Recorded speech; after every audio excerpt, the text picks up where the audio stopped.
ரோட்ல தரானே அவனுக்கு பூச்சி போட்டுக்கலாமே. சரி நான் பாத்துக்கிறேன். நோ நில்லுண்ணா.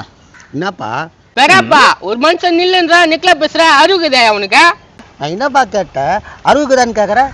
முதல்ல அவன் சொல்றத கேளு, அதுக்குள்ள எதாவது பேசுனா வாய் வஞ்சி போடும். என்னடா பேசலாம், அதுல நான் பேசுறேன். சரி என்ன விஷயத்துக்கு என்ன நிறுத்தினு அது சொல்லு. சொன்னதான் நிப்பாரு, அப்படியே மண்டியில தோசை போட்டுரும் பாரு. என்னப்பா என் பேச்சு சும்மா வந்து கேட்குறேன். சும்மா தானே வரேன், காசு கொடுத்துட்டா வரேன். இந்த பாரு தேவையில்லாம பேசுறேன். என்னப்பா எனக்கு 1000 வேலை இருக்குது, ஏன் நிறுத்துறேன்? இல்லண்ணா ஒருத்தர் ஒரு பிரச்சனைனா நம்ம தானே முன்னாடி நிக்கணும். முன்னால் நின்னா பிரச்சனை பண்றோம் அடிப்பான்டா, அது கூட அவனுக்கு தெரியாது. நோ நியாயம் எந்த பக்கம் இதோ அந்த பக்கம் நிக்கணும்ண்ணா. இல்லைன்னா நம்ம மனுஷனே இல்லைண்ணா. அப்படின்னா நியாயங்குது.